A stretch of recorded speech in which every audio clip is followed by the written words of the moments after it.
Baghdad की वह शामें जिनमें मीनारों से उठती अजान की आवाजें हवा में घुलकर दिलों को एक अजीब सा सुकून देती थीं और बाजारों की चहल पहल धीरे धीरे सिमटकर खामोशी में बदल जाया करती थी।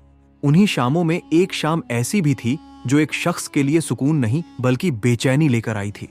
उसका नाम था रईस, जो कभी अपने शहर का नामी ताजिर हुआ करता था, जिसकी दुकान पर दूर दूर से लोग सौदा लेने आया करते थे, जिसके एक इशारे पर सौदे तय हो जाया करते थे।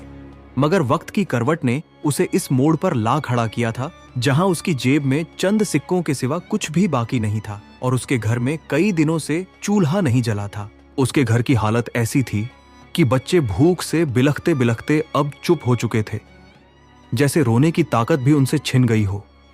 और उसकी बीवी मरियम की आंखों में उम्मीद की जो हल्की सी लौ बाकी थी वह भी बुझने के करीब थी। उस सुबह जब रईस घर से निकला था तो मरियम ने बड़े सब्र के साथ मगर टूटती हुई आवाज में बस इतना कहा था कि आज खाली हाथ मत लौटना, बच्चों को अब और भूखा सुलाना मेरे बस की बात नहीं रही। मरियम की वह आवाज रईस के दिल में कहीं गहराई तक उतर गई थी और अब हर कदम पर उसे वही शब्द याद आ रहे थे। रईस ने अपनी जिंदगी में हमेशा हलाल कमाया था, उसने कभी किसी का हक नहीं मारा था, मगर कुछ महीनों पहले एक ऐसा हादसा हुआ जिसने उसकी पूरी दुनिया उजाड़ दी। उसका सबसे भरोसेमंद साथी, जिसे वह अपना भाई समझता था, उसकी सारी पूंजी लेकर भाग गया। एक ही झटके में उसकी तिजारत खत्म हो गई, कर्जदार उसके सिर पर सवार हो गए और उसे अपनी हवेली तक गिरवी रखनी पड़ी। जो लोग कभी उसके साथ बैठकर खाना खाते थे आज उसे देखकर रास्ता बदल लेते थे और जो सलाम करते थे अब नजरें फेर लेते थे। उस दिन वह बगदाद की तंग गलियों में भटकता रहा, हर दरवाजे पर गया, हर उस शख्स के पास गया जिसे वह कभी जानता था, मगर हर जगह उसे ठुकरा दिया गया। कहीं उसे पहचान कर ताने दिए गए, कहीं उसकी हालत देखकर उसे अनदेखा कर दिया गया। एक जगह वह रुका, वह वही दुकान थी जहां कभी वह खुद मालिक हुआ करता था, मगर आज वहां उसका पुराना नौकर बैठा था। रईस ने धीमी आवाज में कहा कि अगर कोई छोटा मोटा काम हो तो बता देना, मगर नौकर ने उसे ऊपर से नीचे तक देखा और हल्की मुस्कान के साथ कहा कि वक्त बदलते देर नहीं लगती मालिक, और यह कहकर वह दूसरी तरफ देखने लगा। यह शब्द रईस के दिल पर ऐसे लगे जैसे किसी ने नुकीली चीज चुभो दी हो, मगर वह कुछ नहीं बोला और चुपचाप वहां से चला गया। शाम ढलने लगी तो वह थका हारा शहर की एक बड़ी मस्जिद में जा बैठा। उसने वुजू किया और नमाज में खड़ा हो गया। जैसे ही उसने सजदे में सिर रखा उसका सब्र टूट गया, उसकी आंखों से आंसू बहने लगे और वह अपने रब से फरियाद करने लगा कि ऐ परवरदिगार, तू दिलों के हाल जानता है, मैंने कभी हराम का निवाला नहीं खाया। आज मेरी औलाद भूखी है, मेरी आबरू तेरे हाथ में है, मुझे किसी के आगे हाथ फैलाने से बचा ले। वह देर तक सजदे में रोता रहा, जैसे अपने दिल का सारा दर्द अपने रब के सामने उंडेल देना चाहता हो।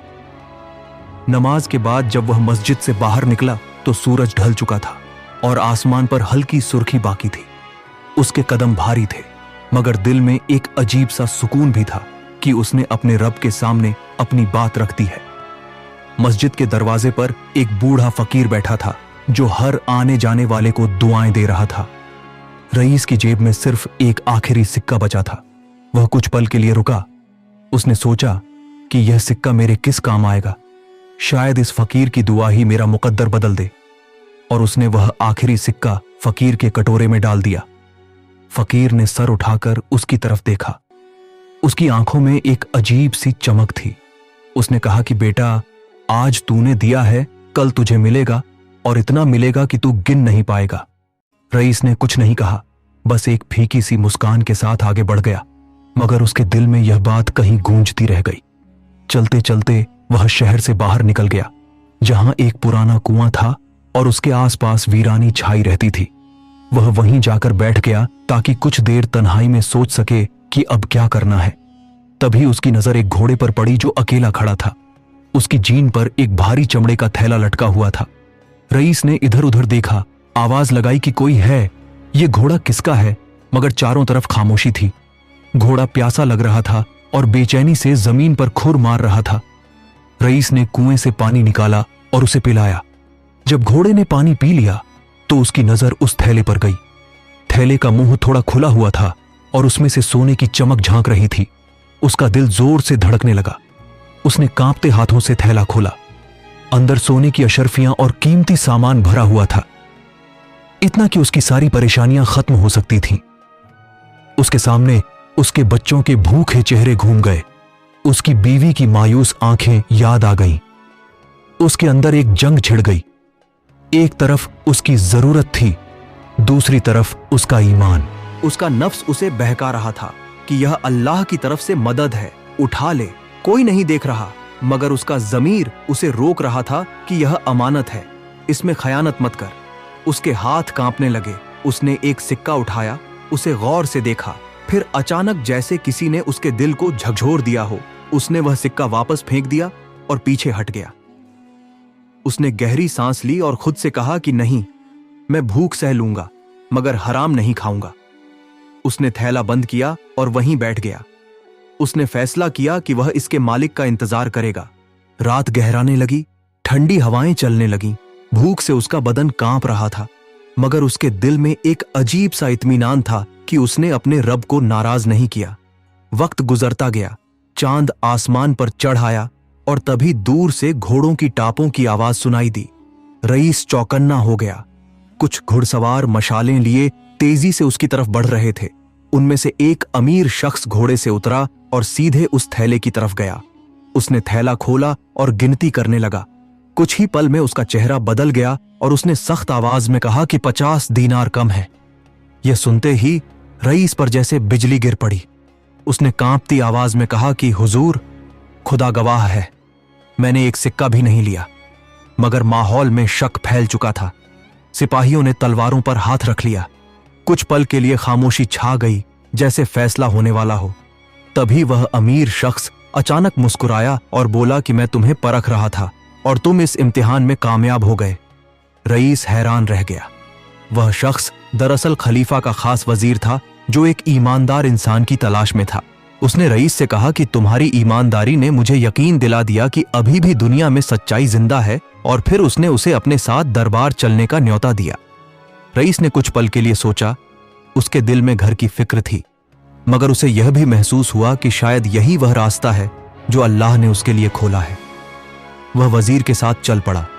उसे नहीं मालूम था कि आगे क्या होने वाला है, मगर उसे इतना यकीन था कि उसके रब ने उसकी सुन ली है। और उसे यह भी नहीं मालूम था कि उसी वक्त जब वह वहां कुएं के पास अपने ईमान की हिफाजत कर रहा था, उसके घर में एक ऐसा मेहमान दस्तक देने वाला था जो उसकी किस्मत का रुख हमेशा के लिए बदल देगा। रईस वजीर के साथ चल पड़ा, मगर उसके कदम भारी थे। हर कदम के साथ उसका दिल अपने घर की तरफ खींच रहा था, जहां मरियम और बच्चे उसका इंतजार कर रहे होंगे। रात की ठंडी हवा उसके चेहरे से टकरा रही थी, मगर उसके अंदर बेचैनी की आग और तेज हो रही थी। जब वह बगदाद की चौड़ी सड़कों पर पहुंचा, जहां रोशनी, पहरेदार और शाही रौनक थी, तो उसे अपनी हालत और भी ज्यादा महसूस होने लगी।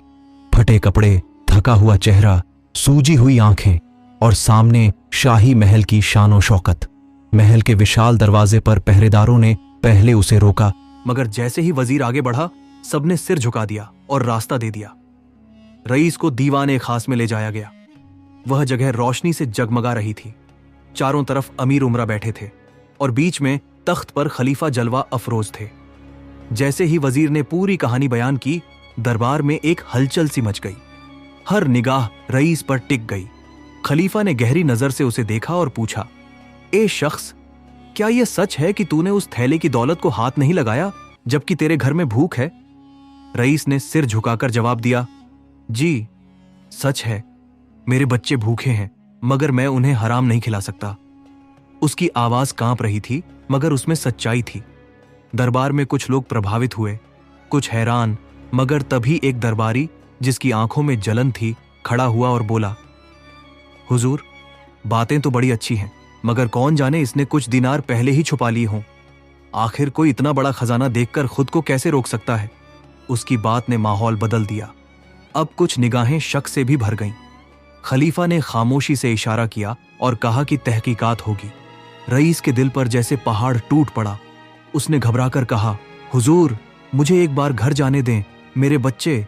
मगर जवाब सख्त था, सब्र करो। उस रात उसे शाही मेहमान खाने में ठहराया गया। कमरे में हर तरह की नेमतें सजी थीं, खाने, फल, शरबत, मगर रईस की आंखों के सामने सिर्फ अपने बच्चों के भूखे चेहरे थे। उसने एक निवाला उठाया मगर उसके हाथ रुक गए। उसने खाना वापस रख दिया और जमीन पर बैठकर दुआ करने लगा, या अल्लाह, मैं यहाँ बैठा हूँ और मेरे बच्चे भूखे हैं, तू ही उनकी मदद कर। उधर उसके घर में मरियम दरवाजे पर बैठी थी। रात गहराती जा रही थी, बच्चे थककर सो गए थे, मगर उनकी सांसों में कमजोरी साफ महसूस हो रही थी। मरियम ने आसमान की तरफ देखा और कहा, या अल्लाह, मेरा शौहर जहां भी हो उसकी हिफाजत करना। हम भूखे रह लेंगे मगर उसे सलामत रखना। इसी दुआ के बीच दरवाजे पर दस्तक हुई। मरियम चौंकी। उसने दरवाजा खोला तो सामने एक बूढ़ा खड़ा था। उसके चेहरे पर नूर था और साथ में 2 जानवर जिन पर अनाज और सामान लदा था। उसने धीमी आवाज में कहा, यह तुम्हारे शौहर का हक है। उन्होंने कभी हमारी मदद की थी, आज हम उसे लौटाने आए हैं। मरियम की आंखों से आंसू बहने लगे। वह कुछ पूछ पाती उससे पहले ही वह बूढ़ा मुड़ा और अंधेरे में खो गया। सुबह हुई तो रईस को फिर दरबार में लाया गया। माहौल भारी था। वही दरबारी फिर खड़ा हुआ और बोला कि गिनती में कमी है। तभी खलीफा का एक जासूस आगे आया। उसने रात की सारी हकीकत बयान की। रईस के घर की हालत, बच्चों की भूख, मरियम की दुआ। दरबार में सन्नाटा छा गया। खलीफा की आंखें नम हो गईं। उन्होंने गुस्से से उस दरबारी की तरफ देखा और हुक्म दिया कि उसकी तलाशी ली जाए। तलाशी में वही दिनार निकल आए जो उसने खुद छुपाए थे। सच सामने था। दरबारी कांपने लगा, मगर अब देर हो चुकी थी। खलीफा ने सख्त सजा का ऐलान किया। फिर वह खुद अपनी जगह से उठे और रईस के पास आए। उन्होंने उसे गले लगाया और कहा, तूने साबित कर दिया कि ईमान दौलत से बड़ा होता है। रईस की आंखों से आंसू बह निकले। उसका दिल हल्का हो गया था। उसे शाही खजाने की जिम्मेदारी सौंपी गई, मगर उसके दिल में सबसे पहली ख्वाहिश घर जाने की थी। जब वह घर पहुंचा तो जो मंजर उसने देखा वह उसकी कल्पना से परे था। उसके बच्चे हंस रहे थे, उनके सामने खाना रखा था और मरियम की आंखों में आंसू थे, मगर यह आंसू गम के नहीं, शुक्र के थे। रईस समझ गया कि यह उसके रब की तरफ से आई मदद है। कुछ दिन बीते। रईस अपनी नई जिम्मेदारी निभाने लगा, मगर उसका दिल अब भी उस बूढ़े को ढूंढ रहा था जिसने उसके घर मदद पहुंचाई थी। एक दिन मस्जिद के बाहर उसे वही बुजुर्ग दिखाई दिया। रईस दौड़कर उनके पास गया और बोला, आप कौन हैं? आपने मेरी इतनी मदद क्यों की? बुजुर्ग मुस्कुराए और बोले, मैं कोई खास नहीं, मैं तो बस एक जरिया हूं, उस मालिक का जिसने तेरी नीयत देखी और तेरी मदद का फैसला किया। यह सुनकर रईस की आंखें भर आईं। उसे समझ आ गया कि जब इंसान सच्चाई और सब्र का दामन नहीं छोड़ता तो मदद वहां से आती है जहां से इंसान सोच भी नहीं सकता। वक्त गुजरता गया। रईस ने अपनी दौलत का बड़ा हिस्सा गरीबों की मदद में लगाना शुरू कर दिया। उसने उस कुएं के पास एक सराय बनवाई जहां हर मुसाफिर को मुफ्त खाना और पानी मिलता था। लोग दूर दूर से आते और उसकी ईमानदारी की मिसाल देते, और बगदाद की गलियों में यह किस्सा फैल गया कि एक शख्स जिसने अपनी भूख पर अपने ईमान को भारी रखा, उसे अल्लाह ने ऐसी इज्जत दी जो दौलत से भी बड़ी थी। लोग अपने बच्चों को यह कहानी सुनाते और कहते कि जब इंसान हराम को ठुकराता है और सब्र करता है तो उसका रब उसके लिए ऐसे रास्ते खोल देता है जिनका उसे अंदाजा भी नहीं होता। और सच यही है कि जब अंधेरा सबसे गहरा होता है तब सवेरा सबसे करीब होता है, और जो अपने रब पर यकीन रखता है उसका दामन कभी खाली नहीं रहता। अगर तुम ऐसी ही और दिल छू लेने वाली लंबी और फिल्मी अंदाज वाली कहानियां सुनना चाहते हो तो चैनल को सब्सक्राइब करना मत भूलना। और बताओ, अगली कहानी किस तरह की चाहिए? ईमानदारी वाली, इमोशनल या फिर सस्पेंस वाली?